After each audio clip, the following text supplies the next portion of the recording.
کے دور کے خلافے میں کسرا اور روم فرس کی بادشاہت ٹوٹ پڑتی ہے مسلمانوں کے سامنے،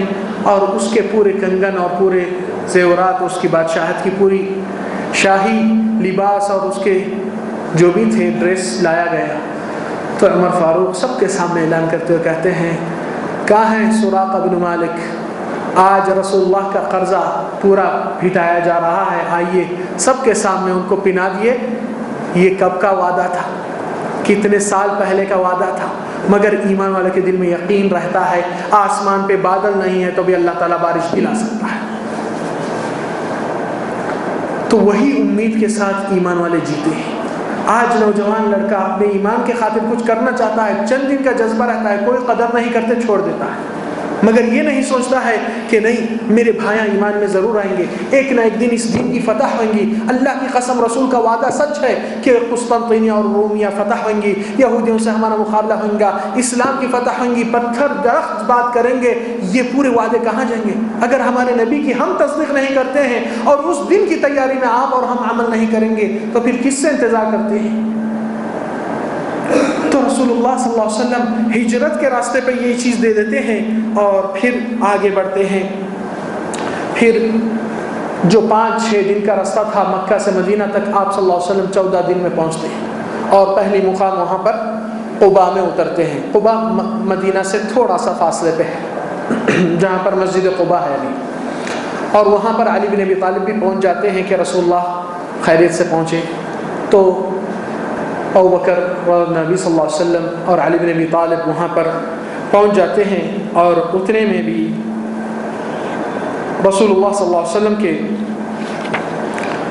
ساتھ زبیر بن العوام رضی اللہ عنہ وہ بھی وہاں پر پہنچتے ہیں، اور نبی صلی اللہ علیہ وسلم کے اور ابوبکر کے لیے کچھ اچھے کپڑے لا لیتے ہیں کہ سفر کی حالت میں کیا ہو جاتی ہے کپڑوں کی حالت، تو وہاں پر وہ کپڑوں کا انتظام بھی ہو جاتا ہے۔ تو سب کے سامنے ملنے کے لیے جا رہے ہیں، تو رسول اللہ صلی اللہ علیہ وسلم 4 دن قباء میں وہیں ٹھہر کر، اور وہاں پہ مسجد کا بھی، یعنی مسجد قباء جو پہلی مسجد بنی ہے اسلام میں وہی ہے، تو وہاں سے پھر نبی صلی اللہ علیہ وسلم جب مدینہ کی طرف جا رہے تھے تو مدینہ والے انتظار میں تھے کہ کب آنے والے نبی صلی اللہ علیہ وسلم جو نکل گئے مکہ سے کب پہنچیں گے۔ روز آ کر دیکھتے تھے، مگر ایک یہودی اپنے درخت سے کچھ کھجور توڑنے کے لیے نکلا تو دیکھ رہا ہے کہ کچھ 4 آدمی کا سایہ ہے، تو کہنے لگا اے عرب کے لوگ، تمہارے دادا آ چکے ہیں دیکھیے۔ تو سارے کے سارے مدینے والے نکلے، اور وہ پیر کا دن تھا، اور وہی دن کے بارے میں انس بن مالک رضی اللہ عنہ کہتے ہیں کہ جس پیر کے دن رسول اللہ صلی اللہ علیہ وسلم مدینہ میں داخل ہوئے، ہر چیز روشن اور پوری برائٹ ہو گئی، اور جس پیر کے دن آپ صلی اللہ علیہ وسلم کا انتقال ہوا سب چیز اندھیرے میں تبدیل ہو چکا ہے۔ تو کہنے کا مقصد وہاں پر جب رسول اللہ صلی اللہ علیہ وسلم مدینہ میں داخل ہوئے تو لوگوں کو، جو لوگ رسول اللہ صلی اللہ علیہ وسلم کو نہیں دیکھے نہیں پہچانتے ہیں، تو لوگ غلطی سے آ کر زیادہ خیال ابوبکر کے اونٹ کو پکڑ کر لے کر چل رہے ہیں، سمجھ رہے ہیں کہ یہ اللہ کے نبی ہے۔ تو ابوبکر رضی اللہ عنہ کے بہت پیارے اخلاق اور پیارے عادات تھے،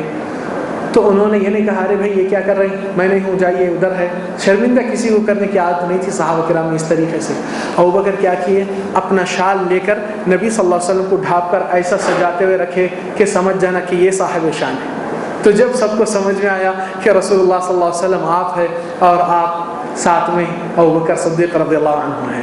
کہنے کا مقصد یہاں پر کہ یہ ہجرت کے اندر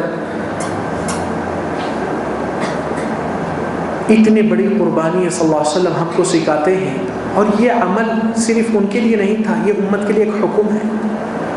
اور یہ حکم امت کے لیے ساری اور جاری ہے ہمیشہ کے لیے۔ اور اس کے اندر بھی بہت سے بڑے اسباق ہیں کہ آپ کی اگر دنیا کی ایک چھوٹی خواہش آ جائے یا دنیا کا تھوڑا مادہ بھی آ جائے اور اس کے مقابلے میں آپ کا ایمان یا آپ کی اللہ کی بڑائی کا حصہ ختم ہو جائے تو آپ اسی چیز کو ختم کرو، اللہ کی بڑائی کو برقرار رکھو، وہاں آپ جیتنے والے ہیں۔ کیوں؟ صہیب الرومی کی ہجرت دیکھیے، صہیب الرومی رضی اللہ عنہ مکہ کو آئے تھے اور ان کے پاس کچھ بھی نہیں تھا، مگر جب وہاں پر کاروبار کیے بہت سا پیسہ اللہ تعالیٰ ان کو کھول کر دیا ہے اور کافی مالدار ہو چکے تھے۔ جب ہجرت کرنے نکلے ہیں تو مکہ کے لوگ راستے میں ہی رک چکے ہیں پہلے ہی نکلتے ہی، اور کہنے لگے تم تو بغیر کوئی چیز کیا ہے آپ اتنا مال لے کر جائیں گے؟ ہرگز جانے نہیں دیں گے، کیا چاہتے ہیں آپ کا مال یہاں روک کر جائیے۔ تو کہتے ہیں تو پھر کیا میں مال دوں تو مجھے جانے دیں گے؟ کہتے ہیں ہاں۔ تو کہتے ہیں لیجیے، بولتے نہیں سواری بھی ٹھیک ہے، اونٹ سے اتر جاتے ہیں اور آپ کا عبا بھی وہ بھی دے دیتے ہیں، خالی ہاتھ اپنے آن کے کپڑوں سے نکل کر جاتے ہیں۔ مدینہ کو پہنچنے کے وقت رسول اللہ صلی اللہ علیہ وسلم نظر رکھتے ہیں اور دیکھتے ہیں کہ ایک آدمی تنہا آ رہا ہے، تو دیکھ کر پہچان لیتے ہیں، اور ان کا قصہ بھی آپ صلی اللہ علیہ وسلم کو معلوم ہو جاتا ہے جبریل سے۔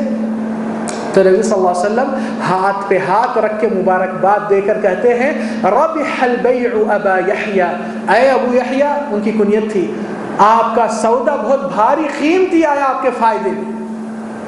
آج دنیا والے کیسا تولتے ہیں؟ رسول اللہ کی تلنا دیکھیے کہ جنت مل رہی ہے اور دنیا چھٹ رہی ہے، تو چھٹنے والی چیز کو چھٹنے دیجیے، مگر جنت کو چھوڑ رہے ہیں اور چھٹنے والی چیز کو آپ پکڑ رہے ہیں، تو کون سی عقل مندی ہے آپ میں؟ تو یہاں پر یہ ترازو بنانا زندگی میں اپنے آپ کے اندر صلاحیت پیدا کرنا چاہیے۔ اور ہجرت کا سبق ایک آسان سبق نہیں، ہر سال گزرتا ہے، مگر اس کو مدارسہ اور اس کو غور سے دیکھنا، اس کے اسباق سیکھنے کی کوشش بہت کم لوگ لیتے ہیں۔ اور بھی بہت سے کچھ امور ہیں، مگر انشاءاللہ ایک آخری بات کا سوال کا جواب دے کر اختتام کریں گے اس درس کو، کہ لوگ کہتے ہیں کہ رسول اللہ صلی اللہ علیہ وسلم ہجرت کرے چھپ چھپ کے، راز میں، رات میں، یہاں سے وہاں سے، اور عمر فاروق رضی اللہ عنہ ہجرت کیے دن کے اجالے میں اور رعاب کے ساتھ اور سب کے سامنے اعلان کرتے ہوئے، اور مکہ والوں کے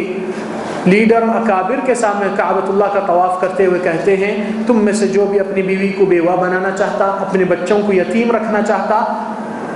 میں کل اس راستے سے ہجرت کر رہا ہوں مدینے کی طرف، میرے پیچھے آئیے اگر ایسا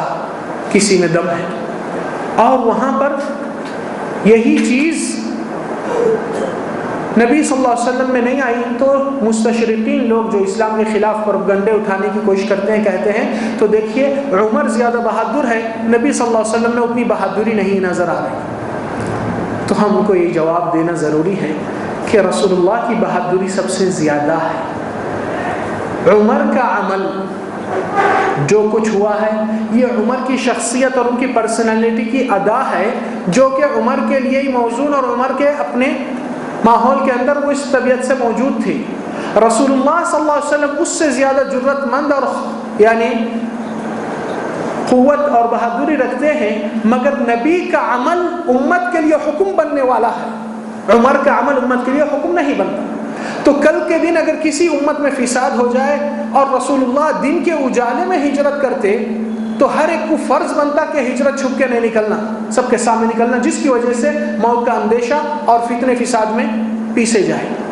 تو رسول اللہ صلی اللہ علیہ وسلم کا عمل امت کے لیے حکم بنتا ہے، اس لیے نبی صلی اللہ علیہ وسلم ہجرت کے لیے بھی مختلف پلاننگ کرتے ہوئے، بہت اسباب اختیار کرتے ہوئے اپنے عمل کو انجام دے کر کامیابی کی منزل پہ پہنچے ہیں۔ اور آپ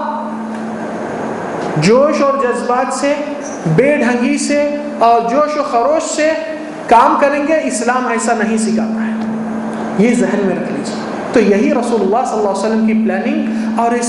سنجیدگی اور اسباب اور احتیاط، یہ نبی کا عمل امت کے لیے حکم بنتا بول کر رسول اللہ صلی اللہ علیہ وسلم کا عمل اس شکل میں آیا، تاکہ کسی امت کے فرد کو ایسی زحمت ہو جائے تو اس کو ایک اجازت اور حکم مل سکتا ہے کہ آپ چھپ کے بھی نکل سکتے ہیں فتنے فساد کے دور۔ اور اگر ایسا نہ کرتے رسول اللہ تو سب کے اوپر ایک مسئلہ حرج کا مسئلہ قائم ہو جاتا تھا۔ واللہ اعلم۔ اللہ سبحانہ تعالیٰ سے یہی دعا ہے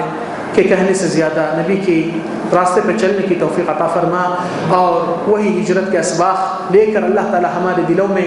اور ایمان میں ترقی دیتے ہوئے رب العالمین ہماری زندگی میں اس کی بڑائی کرنے والے بنا، اور اس کی بڑائی کی انجام دیتے ہوئے اخلاص کے ساتھ دوسروں کو بھی آگاہ کرتے ہوئے صراط مستقیم پہ لے کر دعوت دینے والے بنا، اور سب کو ایک اور نیک بنا، اور عمل صالح صراط مستقیم پہ چلنے کی توفیق عطا فرما، دنیا سے اختتام ایمان پر حسن خاتمہ کرے، اور قیامت کے روز نبی کے زمرے میں شفاعت نصیب فرما۔ وآخر دعوانا ان الحمد للہ رب العالمین، وصلی اللہ وسلم علی نبینا محمد وعلی آلہ وصحبہ وسلم۔ یہ تھے شیخ حسین بن احمد الزہرانی، جو نبی صلی اللہ علیہ وسلم کی مبارک ہجرت کا مکمل واقعہ ہمارے سامنے، اس کے ساتھ جو نصیحتیں ہم کو ہجرت سے ملتی ہیں، یہ سامنے رکھ اللہ سبحانہ سے دعا ہے اللہ سبحانہ تعالیٰ دل سے ہمیں نصیحت عطا کرے۔ السلام علیکم ورحمۃ اللہ وبرکاتہ۔